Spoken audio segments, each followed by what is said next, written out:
Have you ever wondered how one of the greatest empires in history began? It wasn't with a grand army or a master plan, but with a myth, a legend whispered through the ages. Welcome to our journey back in time, to the very dawn of Rome in Part 1, The Age of Myth and Kings. Our story starts not in Italy, but in the smoldering ruins of Troy. A Trojan hero named Aeneas, a survivor of that legendary war, escapes the fallen city. Guided by the gods, he embarks on an epic journey across the Mediterranean. He faces storms, monsters, and heartache, but his destiny is unshakable. Why? Because the fates had decreed that his descendants would establish a city destined for greatness. After years of wandering, Aeneas and his followers finally land on the shores of Italy, laying the very first mythical stone in the foundation of what would one day become Rome. Generations pass, and the lineage of Aeneas continues in this new land. Then, two twin boys are born, Romulus and Remus. Their story is one of the most famous foundation myths in the world. Condemned to die by a jealous king, the infants are cast into the Tiber River. But fate, once again, intervenes. Instead of drowning, their basket washes ashore at the base of a hill. And who should find them? Not a person, but a she-wolf, the lupa, who miraculously nurses the boys and keeps them alive until a shepherd discovers them. This powerful image of the she-wolf and the twins would become an enduring symbol of Rome itself, a symbol of survival, divine favor, and a wild, untamed beginning. Raised by the shepherd and his wife, Romulus and Remus grow into strong natural leaders. As young men, they decide to build a city on the very hills where they were saved. But a fierce rivalry erupts between them. Who would be the rightful founder? Who would give the city his name? They look to the gods for a sign. Remus sees 6 vultures, but Romulus sees 12. Claiming divine victory, Romulus begins to plow the boundary for his new city on the Palatine Hill. In a moment of jealousy and mockery, Remus leaps over the freshly dug furrow, a grave insult. Enraged, Romulus strikes his brother down, declaring, "So shall it be for all who dare to cross my walls." It's a brutal, tragic start, but on that day in 753 BC, the city of Rome was officially born, with Romulus as its very first king. Under Romulus, Rome was less a majestic city and more a scrappy settlement of outcasts and runaways. To populate his new city, he famously orchestrated the rape of the Sabine women, a controversial event where Roman men abducted women from the neighboring Sabine tribe to take as wives. This led to war, but eventually, the two peoples reconciled and merged, forming a key part of the early Roman population and establishing a pattern of absorbing outsiders that would become one of Rome's greatest strengths.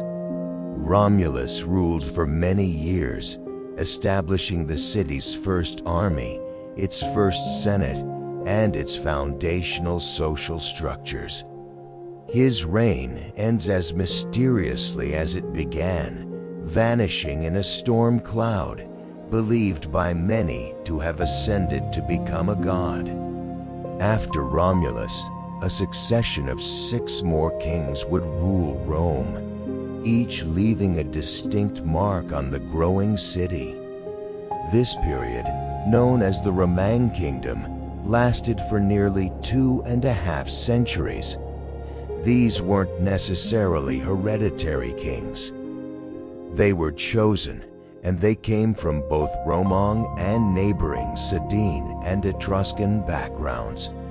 Numa Pompilius, the second king, was a peaceful ruler who is credited with establishing Rome's most important religious institutions, creating the calendar, and founding the priesthoods, including the Vestal Virgins.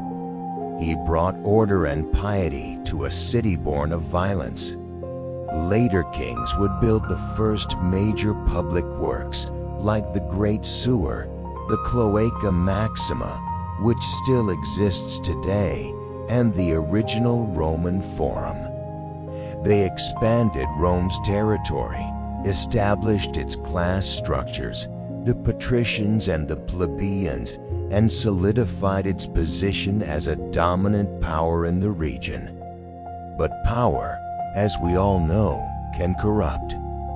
The era of kings came to a dramatic and violent end with the 7th and final king, Lucius Tarquinius Superbus, or Tarquin the Proud.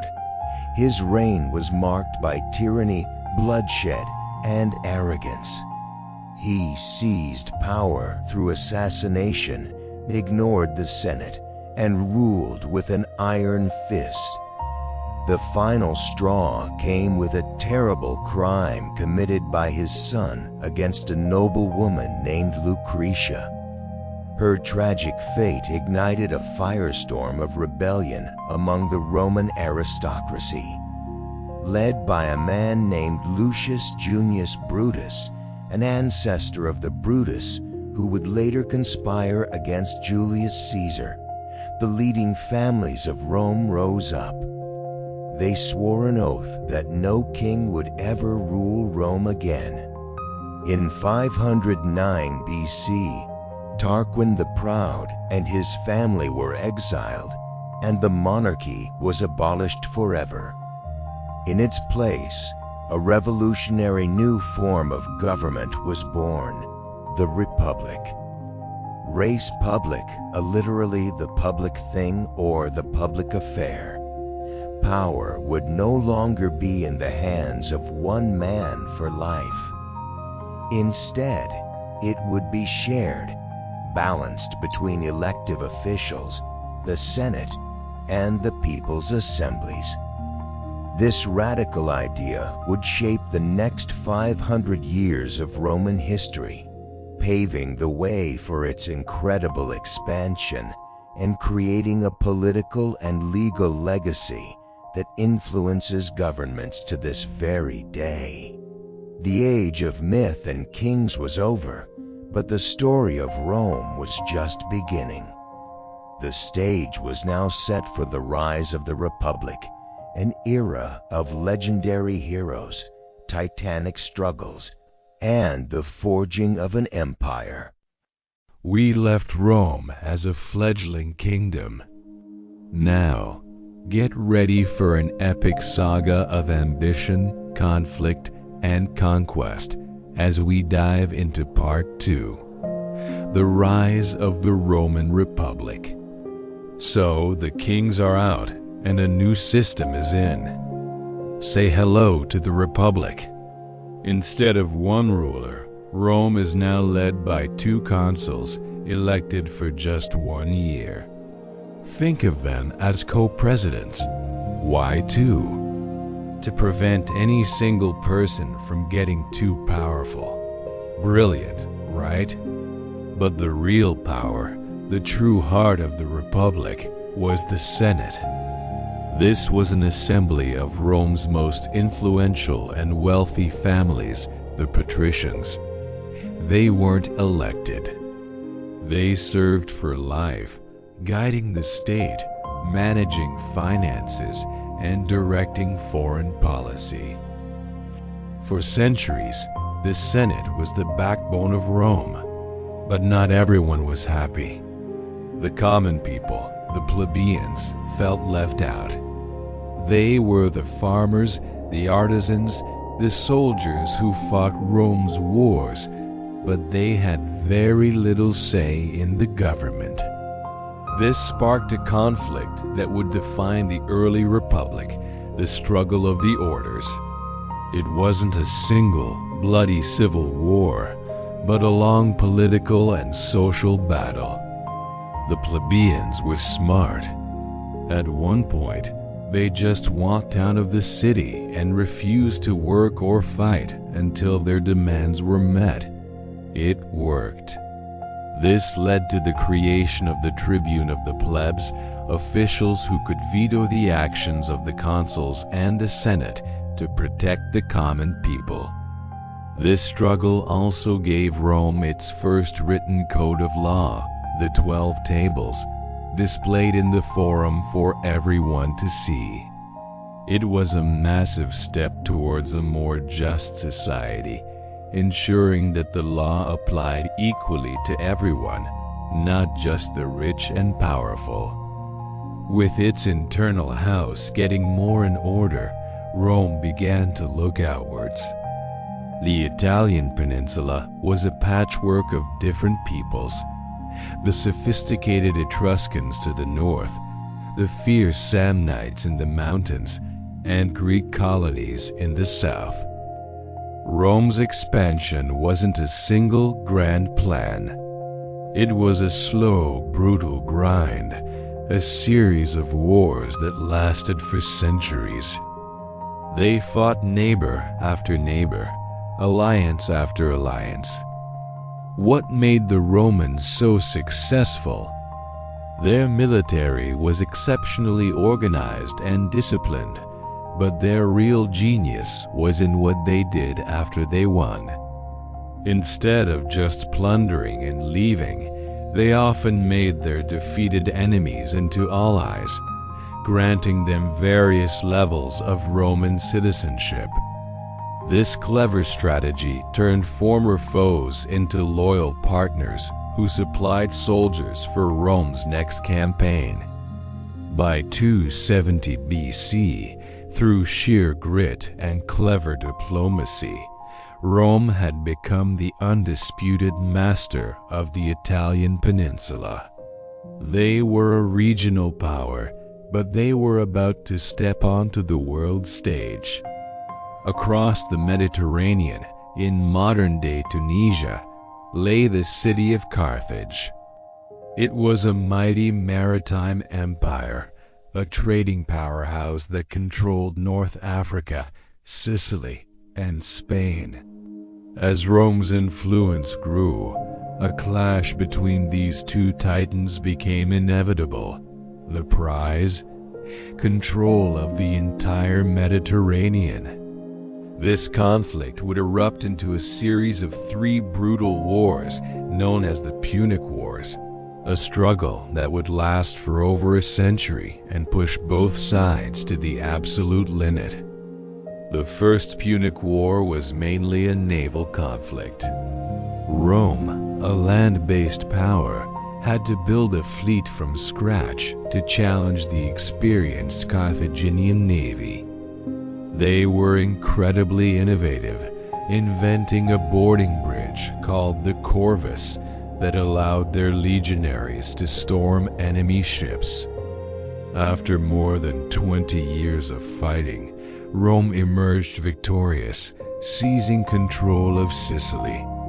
But this was just round 1. The real drama was yet to come.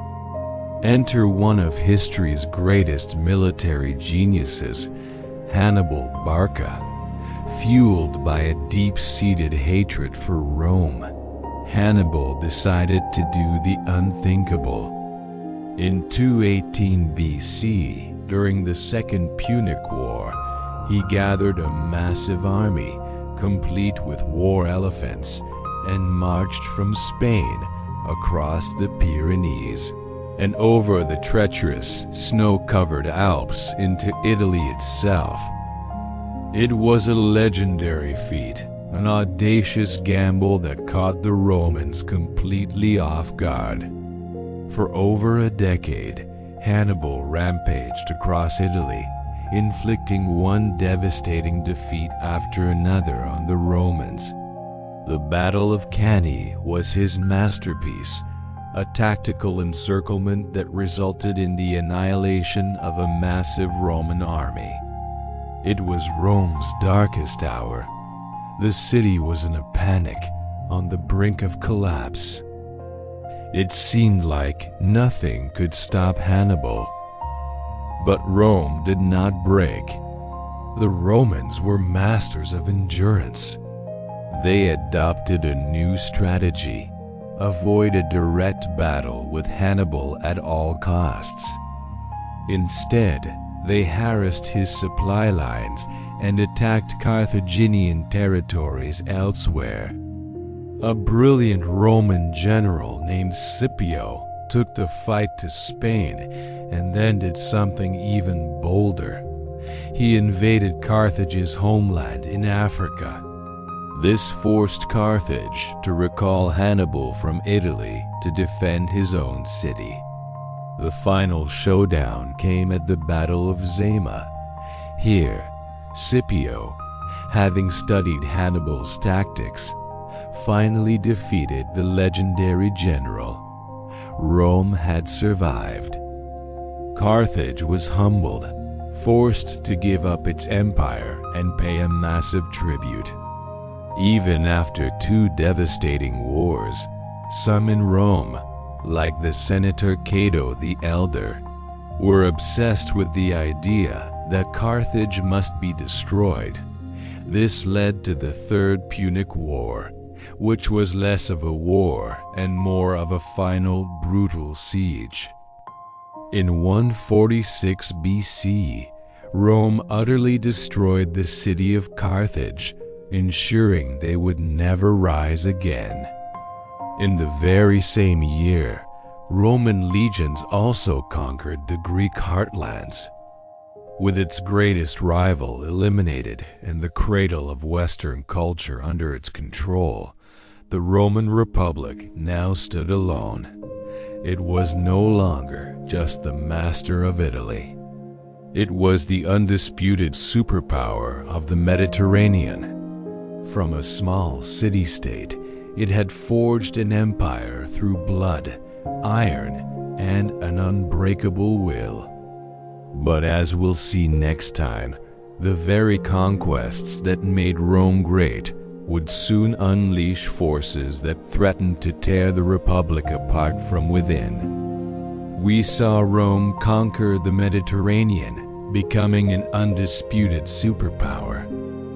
But as the old saying goes, the bigger they are, the harder they fall. And for Rome, the fall began not from an external enemy, but from within. This is the story of the Republic's twilight, a century of ambition, conflict, and chaos that would forever change the course of history. Imagine Rome at the height of its power. Wealth from conquered lands pours into the city, creating a new class of super-rich elites. They buy up vast estates, called latifundia, worked by an ever-growing population of slaves. But what about the small-time Roman farmer, the very backbone of the army and the Republic? He returns from long campaigns to find his family farm bankrupt, swallowed up by his wealthy neighbors. He's forced to move to the city, jobless and resentful, swelling the ranks of a volatile urban mob. This staggering gap between the haves and have-nots wasn't just an economic problem. It was a ticking time bomb, and the fuse was about to be lit. Enter the Gracchi brothers, Tiberius and Gaius. These two were from the highest echelons of Roman nobility, but they saw the danger brewing. They weren't just politicians. They were reformers, idealists who believed they could save the Republic. In 133 BC, Tiberius Gracchus was elected tribune of the plebs, a position designed to protect the common people. His big idea? Land reform. He proposed a law to reclaim public land held illegally by the wealthy and redistribute it to the landless poor. It was a radical idea, and the Senate, a club of the richest men in Rome, was horrified. They saw Tiberius not as a savior, but as a revolutionary threatening their wealth and power.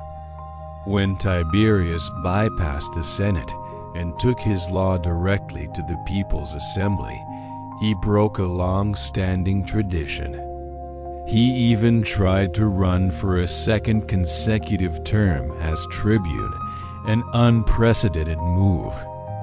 The senators, fearing a tyrant in the making, took matters into their own hands. A mob of senators and their clients, led by the Pontifex Maximus himself, marched on Tiberius and brutally clubbed him and 300 of his followers to death in the streets of Rome. Political violence had entered the Roman Forum, and it was here to stay. A decade later, his younger brother, Gaius Gracchus, picked up the torch. He was even more ambitious than Tiberius. Gaius launched a sweeping program of reforms. He subsidized grain prices for the poor, built new roads to create jobs, established new colonies for landless citizens, and even proposed the radical idea of granting Roman citizenship to all of Rome's Italian allies. This was a direct assault on the Senate's authority.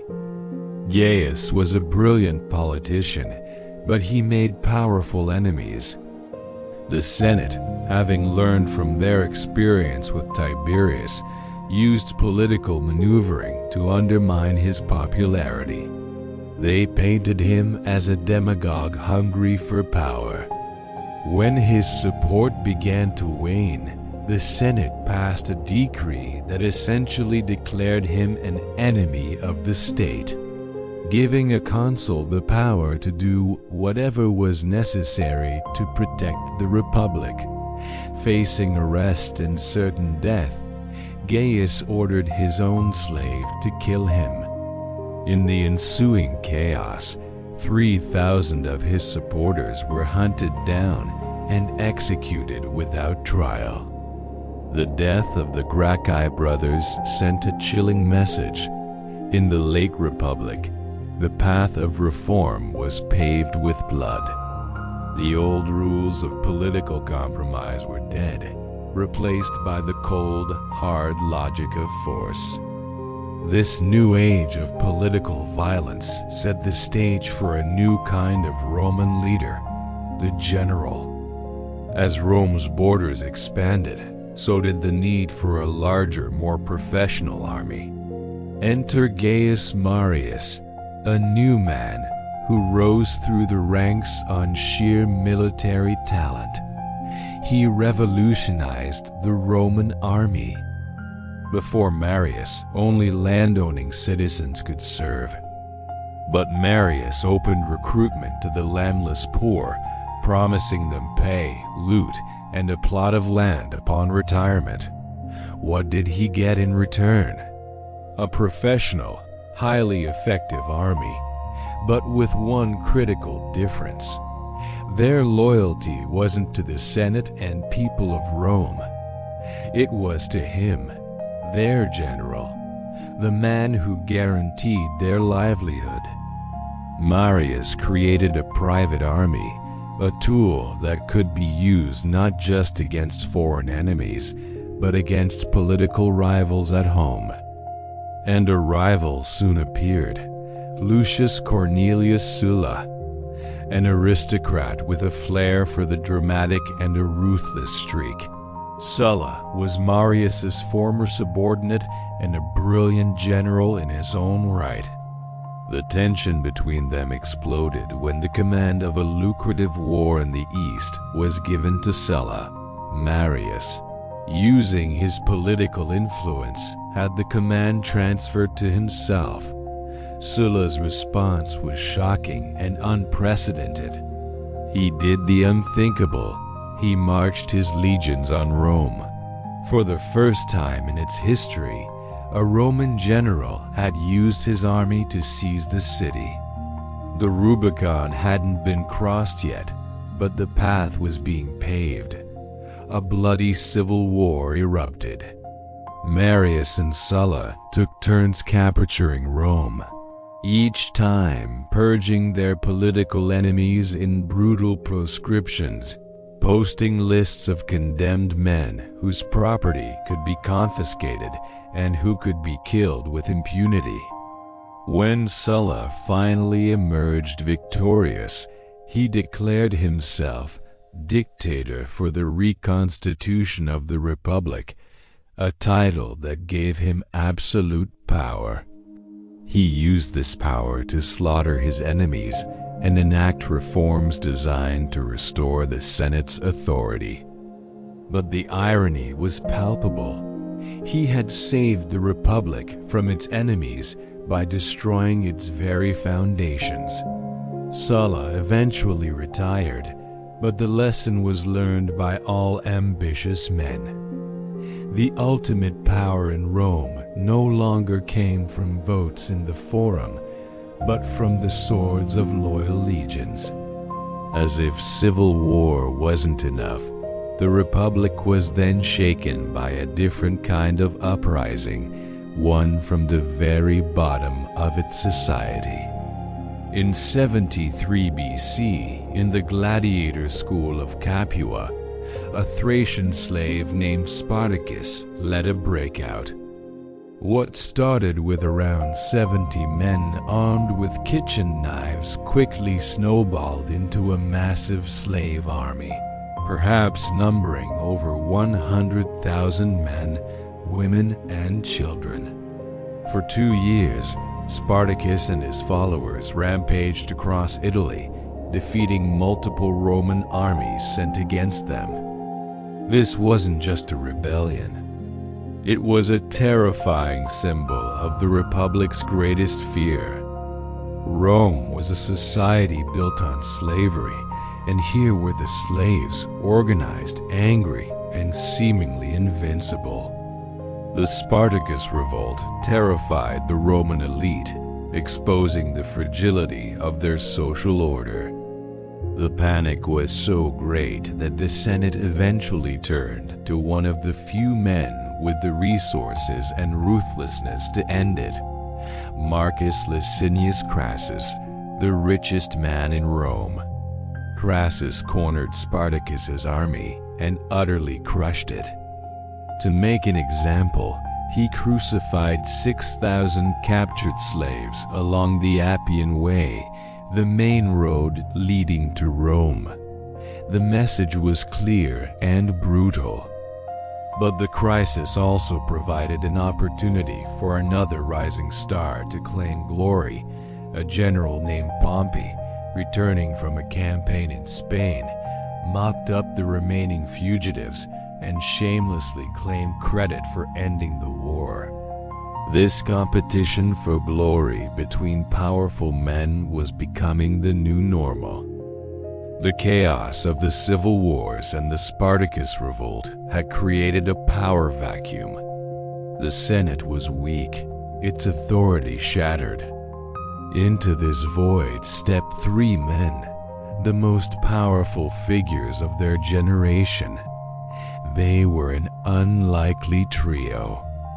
First, there was Pompey the Great, the military hero who had celebrated triumphs for victories on 3 continents. He was the establishment's favorite general, but the Senate, wary of his power, refused to ratify his arrangements in the East or grant land to his veterans. Second, there was Marcus Licinius Crassus, the billionaire property developer, whose wealth was his primary weapon. Crassus craved the military glory that Pompey had in spades. And third, there was a charismatic, ambitious, and deeply indebted politician named Gaius Julius Caesar. Caesar was a gifted orator and a political mastermind, but he needed money and a major military command to truly make his mark. Individually, the Senate could stonewall them, but together, they were unstoppable. In 60 BC, these three men formed a secret pact, a private political alliance known to history as the First Triumvirate. It wasn't an official office.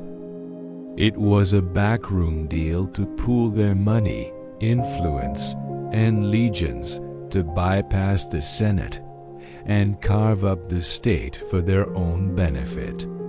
Crassus provided the cash, Pompey the military prestige and veteran support, and Caesar the political savvy. Together, they effectively seized control of the Roman Republic. They secured the consulship for Caesar, who then pushed through laws benefiting his partners. He got himself a 5-year command in Gaul, giving him the chance to win the military glory he craved. The Republic was still technically functioning. The Senate met, elections were held, but the real power now resided with these three men. The triumvirate was the beginning of the end. It demonstrated that private ambition, backed by military might, could now openly defy and dominate the institutions of the Republic. The stage was set for the final act of this tragedy, a conflict that would pit these titans against each other and give rise to an emperor. The Republic was dying, and its final breath was near. We witnessed the rise of Caesar, the crossing of the Rubicon, and the final civil war that will give birth to the Roman Empire. The story is far from over. We've seen the Republic grow from a small city-state into a sprawling power. We've witnessed its triumphs and its internal struggles. But now we arrive at the final dramatic act, an age dominated by one man whose ambition would both conquer the world and shatter the very foundations of Rome. This is the story of Gaius Julius Caesar and the explosive end of the Roman Republic. We begin in Gaul, a vast and wild territory that is modern-day France. For nearly a decade, Julius Caesar has been leading his legions in a brutal, relentless campaign. He's not just a general. He's a brilliant strategist, a charismatic leader, and a masterful propagandist. He writes detailed accounts of his campaigns, the commentaries on the Gallic War, which are sent back to Rome and read eagerly by the public. These stories paint him as a military genius, a hero defending Rome from barbarian hordes. But the Gallic Wars did more than just build his reputation. They made him fabulously wealthy from plunder and the slave trade. More importantly, they forged an unbreakable bond between him and his soldiers. His legions weren't just loyal to Rome. They were loyal to him. They had shared years of hardship and victory, and they knew Caesar would reward them generously. Back in Rome, the Senate, particularly rivals like Pompey the Great, watched Caesar's growing power with increasing alarm. They saw a man whose popularity and private army posed a direct threat to their authority. The tension finally reached its breaking point. The Senate, fearing his return, ordered Caesar to disband his army and come back to Rome as a private citizen, where he would almost certainly face prosecution from his political enemies. Caesar was now at a crossroads. Obey the Senate and face ruin, or defy them and ignite a civil war. In 49 BC, he stood with his 13th legion at the bank of a small river called the Rubicon, the legal boundary between his province and Italy proper. To cross it with an army was an act of treason. According to the historian Suetonius, Caesar hesitated, then uttered the fateful words, "Alia iacta est," the die is cast. He led his legion across the river, a point of no return. Rome was plunged into chaos.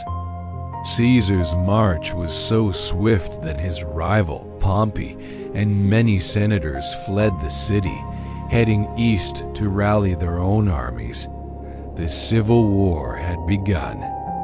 What followed was a global conflict fought across Italy, Spain, Greece, and North Africa. The two greatest Roman generals of the age were now locked in a struggle for supreme power. The decisive battle came at Pharsalus in Greece. Despite being heavily outnumbered, Caesar's tactical genius and the unmatched experience of his veterans delivered a crushing victory. Pompey escaped, fleeing to Egypt, hoping to find sanctuary with the young pharaoh. But when Pompey arrived, he was met not with safety, but with betrayal. The pharaoh's advisors, hoping to curry favor with the victorious Caesar, had Pompey assassinated. When Caesar arrived in pursuit, he was presented with his rival's severed head. Far from being pleased, Caesar was reportedly disgusted by this treacherous act against a fellow Roman. It was here, in the midst of Egyptian court intrigue, that Caesar met the young, intelligent, and captivating queen, Cleopatra. He became embroiled in her own civil war, ultimately securing her throne. Their famous liaison would result in a son, Caesarion, and tie the fates of Rome and Egypt together. With his enemies defeated and the East secured, Caesar returned to Rome not as a general, but as the undisputed master of the Roman world. He was showered with honors and titles. The Senate, now filled with his supporters, had little choice. They named him dictator, first for 10 years, and then in 44 BC, dictator perpetuo, dictator for life. In essence, he was a king in all but name. He launched ambitious reforms, revised the calendar, giving us the Julian calendar we still use a version of today, planned massive building projects, and extended citizenship. He seemed to be laying the groundwork for a new type of state, one ruled by a single benevolent autocrat. But for a core group of old-school senators, this was an abomination. They were raised on stories of their ancestors who had thrown out the kings and founded the republic. The title, dictator for life, was the final straw. They saw Caesar as a tyrant who had crushed Roman liberty. Led by Marcus Junius Brutus and Gaius Cassius Longinus, a conspiracy of about 60 senators was formed. They believed that if they could just remove the man, the republic they cherished would magically spring back to life. Their moment came on the Ides of March 5th, 10th, 44 BC. As Caesar entered a meeting of the Senate, the conspirators surrounded him. They drew daggers hidden in their togas and began to strike. Caesar initially fought back, but when he saw his supposed friend Brutus among the assassins, he is said to have uttered his final words, "Et tu, Brute? You too, Brutus?" He then pulled his toga over his head and fell, lifeless, at the base of a statue of his great rival, Pompey. The tyrants were dead. But they were tragically mistaken if they thought this would save the Republic. Instead of restoring liberty, they had merely created a power vacuum. Caesar's assassination didn't end the civil wars. It started a new and even bloodier one. Two main figures emerged from the chaos. The first was Mark Antony, Caesar's loyal and powerful right-hand man, who rallied the grieving public and Caesar's legions against the assassins. The second was a surprise player, a sickly, unknown teenager named Gaius Octavius, Caesar's grandnephew, whom Caesar had secretly adopted as his son and heir in his will. Now known as Octavian, he skillfully used his new name, Caesar, to win the loyalty of his adoptive father's veterans. Initially, Antony and Octavian worked together, hunting down and defeating Caesar's assassins. But their alliance was always one of convenience. The Roman world was not big enough for both of them. Antony, now allied and romantically involved with Cleopatra in Egypt, controlled the East. Octavian, the cold, calculating political genius, consolidated his power in Rome and the West. He masterfully portrayed Antony as a man who had gone native, a traitor under the spell of a foreign queen who planned to move the capital of the empire to Alexandria. The final confrontation was inevitable. In 31 BC, the massive fleets of Octavian and the combined forces of Antony and Cleopatra met at the Battle of Actium off the coast of Greece. The battle was a decisive victory for Octavian. Antony and Cleopatra fled back to Egypt, but their cause was lost. As Octavian's legions closed in on Alexandria the following year, Antony took his own life. Cleopatra, seeing no hope and determined not to be paraded through Rome in Octavian's triumph, also chose to die, famously, by the bite of an asp. With all his rivals gone, the 32-year-old Octavian was the sole undisputed master of the Roman world. The wars were over, but the Republic was dead, not just in practice, but in spirit. Octavian, learning from his great-uncle's mistakes, was far more clever. He didn't take the title of dictator or king. Instead, he claimed he was restoring the Republic. He maintained the outward appearance of the old system. The Senate still met, consuls were still elected, but in reality, he held all the power. He took the name Augustus and the title Princeps, or First Citizen, and so the Roman Republic quietly breathed its last, and the Roman Empire was born. The age of Caesar had ended, but it was his legacy through Augustus that would shape the next 500 years of history. The Fall of the Republic is one of history's most compelling dramas. We witnessed the dramatic end of the Republic with the rise of one man, Octavian. But he wouldn't rule as a king. Instead, he took the name Augustus, meaning the revered one, and became Rome's first emperor. This masterstroke of political theater marked the beginning of something truly extraordinary, the Pax Romana, the Roman peace.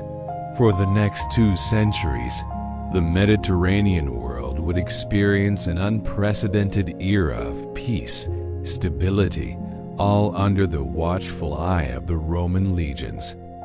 Augustus's reign laid the foundation. He professionalized the army, reformed the tax system, and launched a massive building program, famously boasting he found Rome a city of bricks and left it a city of marble. He established a system of succession, a dynasty, but what followed was a real mixed bag.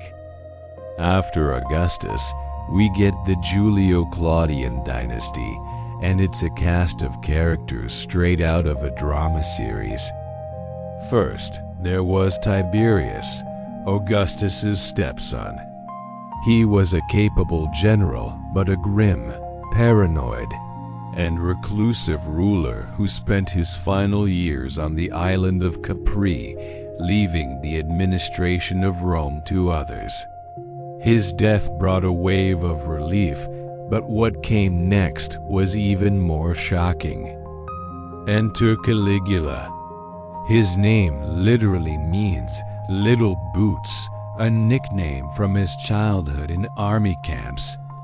His early reign was promising, but soon descended into madness. Stories, perhaps exaggerated by his enemies, tell of his extreme cruelty, lavish spending, and bizarre behavior, like trying to appoint his favorite horse, Incitatus, as consul. His reign was short and ended, unsurprisingly, in assassination by his own Praetorian Guard. The guards then found the trembling man hiding behind a curtain and, in a bizarre turn of events, proclaimed him emperor. This was Claudius, Caligula's uncle, often underestimated due to a limp and a stammer. But Claudius proved to be a surprisingly effective administrator. He expanded the empire, conquering Britain, and undertook major public works, including building new aqueducts and a new port for Rome at Ostia. He was a scholar and a bureaucrat at heart, but his reign was plagued by court intrigue, particularly involving his ambitious wives. The final act of the Julio-Claudian dynasty belongs to perhaps the most infamous Roman of all, Nero. He came to the throne as a teenager, initially guided by his tutor, the philosopher Seneca. He was an artist, a musician, and a performer at heart, but his desires clashed with the traditional Roman elite's idea of what an emperor should be. His reign grew increasingly tyrannical. He had his own mother executed, and he is forever linked to the Great Fire of Rome in 64 AD. While he probably didn't fiddle while Rome burned, that's a later myth. He used the cleared land to build his extravagant golden house, which fueled rumors that he started the fire himself. Facing widespread rebellion, Nero's reign ended in suicide, and with him, the line of Augustus was extinguished, plunging Rome back into a brief but bloody civil war. Out of the chaos of the year of the 4 emperors, a new, more stable period emerged. It began what historians call the era of the 5 good emperors. This was a century where succession wasn't based on bloodline but on merit. Each emperor adopted a talented and capable successor, ensuring a smooth transition of power and a consistently high quality of leadership. This was the Roman Empire at its absolute zenith. The first of this line was Nerva, who established the precedent of adoption. His chosen successor, Trajan, was a brilliant general from Spain, the first emperor not from Italy. Under Trajan, the Roman Empire reached its greatest territorial extent. He conquered Dacia, modern-day Romania, funding his massive building projects with its rich gold mines. His column in Rome, still standing today, is a masterpiece of propaganda, a spiral narrative relief telling the story of his Dacian wars.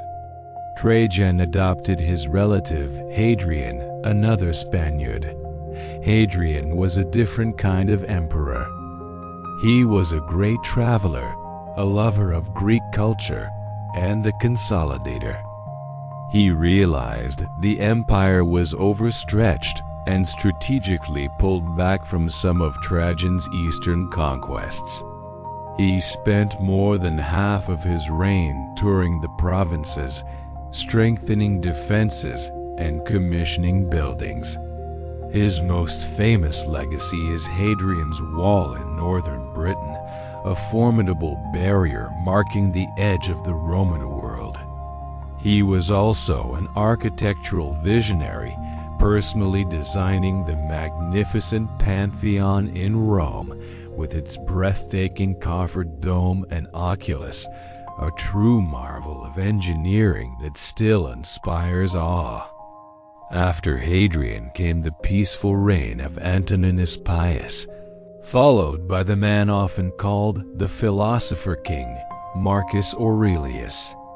While leading campaigns against Germanic tribes on the frontier, he wrote his personal philosophical journal, known to us as the Meditations.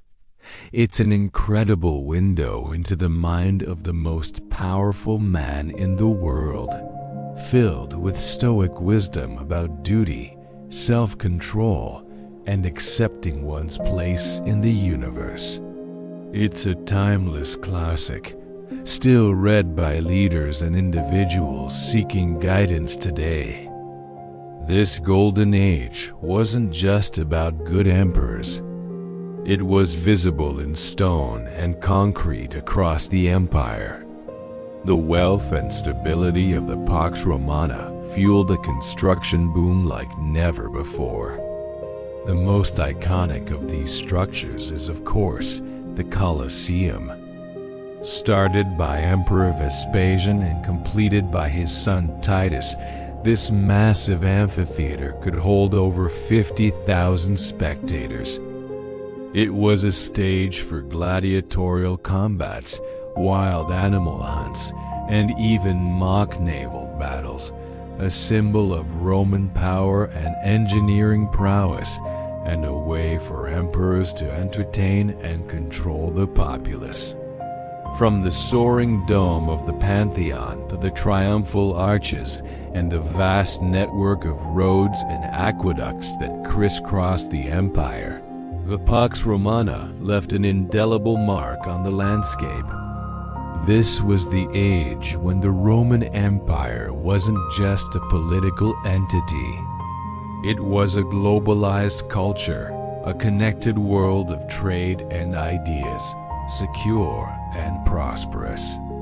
But, as we'll see next time, this golden age could not last forever. The end of Marcus Aurelius's reign marked a turning point, and the storm clouds of the 3rd century crisis were gathering on the horizon. We witnessed the long, dramatic twilight of the Western Roman Empire. The story of Rome's fall isn't a single event. but a slow-motion catastrophe stretching over centuries, a perfect storm of internal decay and external pressure. It's a tale of desperate measures, shifting power, and the birth of a new world from the ashes of the old. So, how did the mightiest empire the West had ever seen finally crumble? Our story begins in the tumultuous 3rd century. Imagine 50 years of near-constant chaos. From 235 to 284 AD, the empire was torn apart by what historians call the crisis of the 3rd century. It was a nightmare. Ambitious generals battled for the throne, leading to endless civil wars. At one point, there were over 20 so-called barracks emperors in just a few decades, most of whom met violent ends. The political instability was crippling. The economy went into a freefall, with rampant inflation making the currency almost worthless. To make matters worse, a devastating plague, likely smallpox, swept through the empire, wiping out millions and crippling the army and workforce. The frontiers, once secure, were now under constant attack from barbarian tribes and the Kea, resurgent Persian Empire in the east. It truly seemed like the end was nigh. The Roman world was on the brink of complete and utter collapse. Just as the empire stared into the abyss, a strong man emerged to pull it back. This was Emperor Diocletian. Ascending to the throne in 284 AD, he was a brilliant and ruthless reformer who understood that the old system was broken. The empire was simply too vast and its problems too complex for one man to manage alone. His radical solution? The Tetrarchy, or Rule of Four. He split the empire into an eastern and a western half, each ruled by a senior emperor, an Augustus, and a junior emperor, a Caesar. Diocletian took the wealthier and more stable East for himself.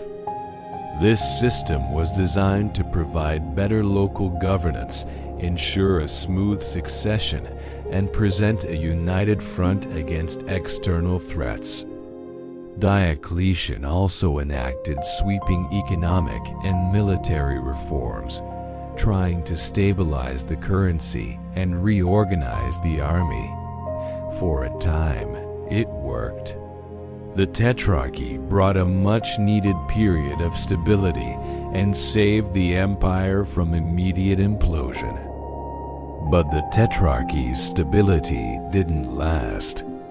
After Diocletian's retirement, the system descended into another round of civil wars as the four rulers vied for ultimate power. Out of this chaos rose another towering figure, Constantine the Great.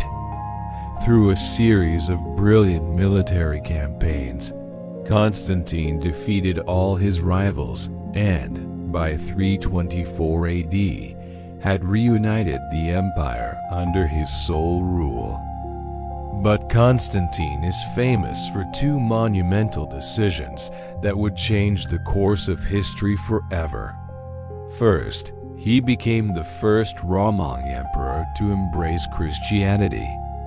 According to legend, before a crucial battle, he saw a vision of a Christian symbol in the sky and the words, "In this sign, you will conquer."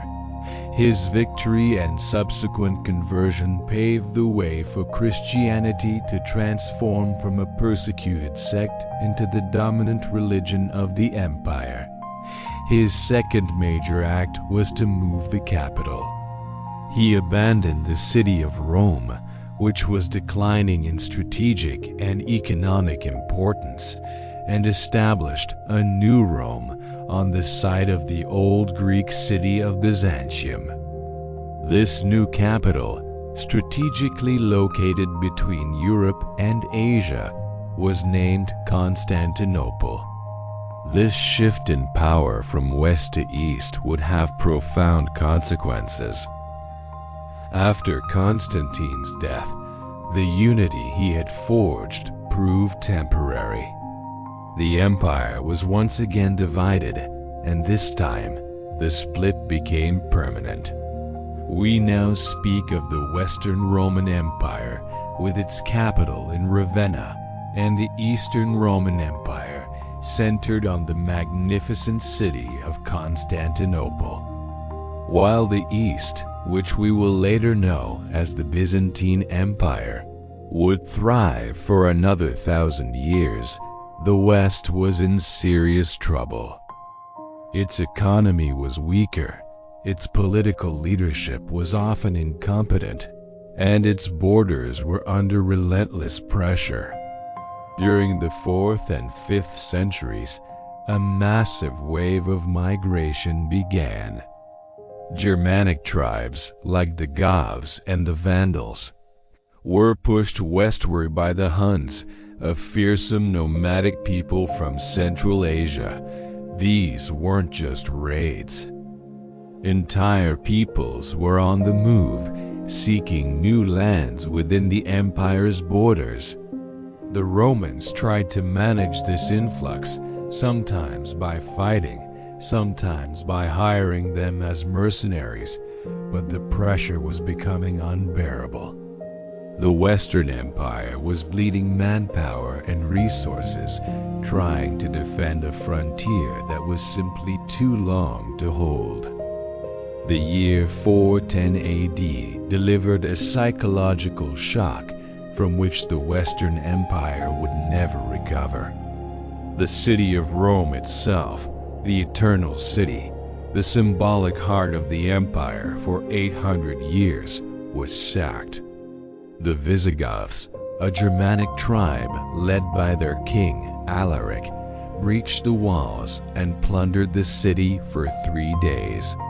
While Rome was no longer the political capital, the event was a catastrophe for Roman morale. How could the city that had conquered the world fall to so-called barbarians? It sent a message across the empire. No one and nowhere was safe.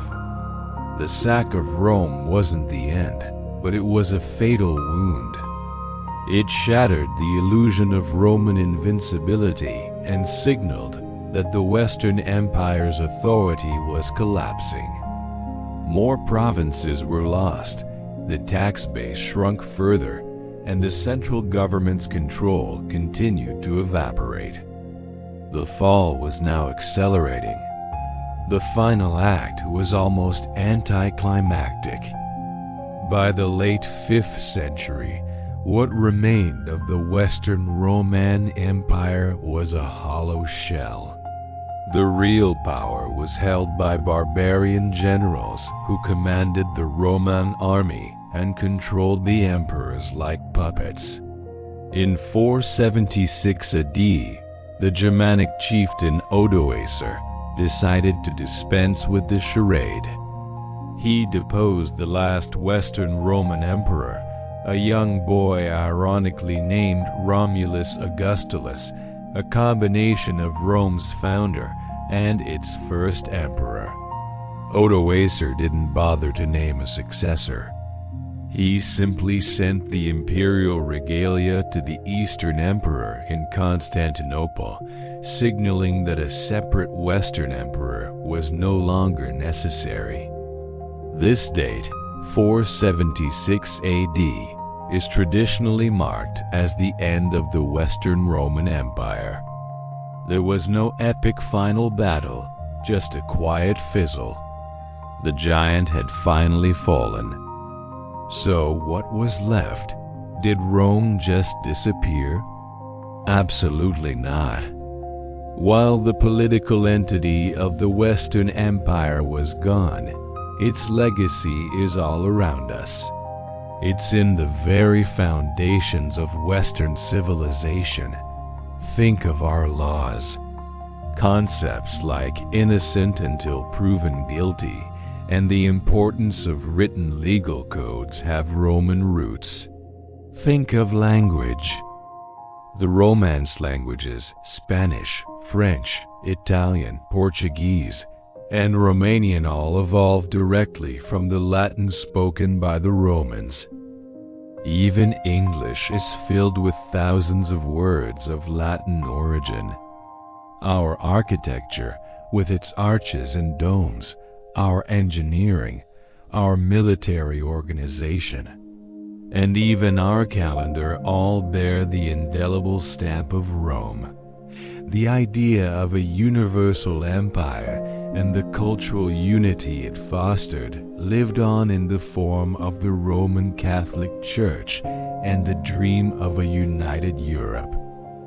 The story of Rome didn't truly end in 476 AD. It simply transformed. Its ghost continues to shape our world, a timeless reminder of both the heights of human achievement and the fragility of even the greatest empires. This epic journey through the history of ancient Rome, from a small village on the Tiber to a world-spanning empire, it's a story that continues to fascinate and teach us.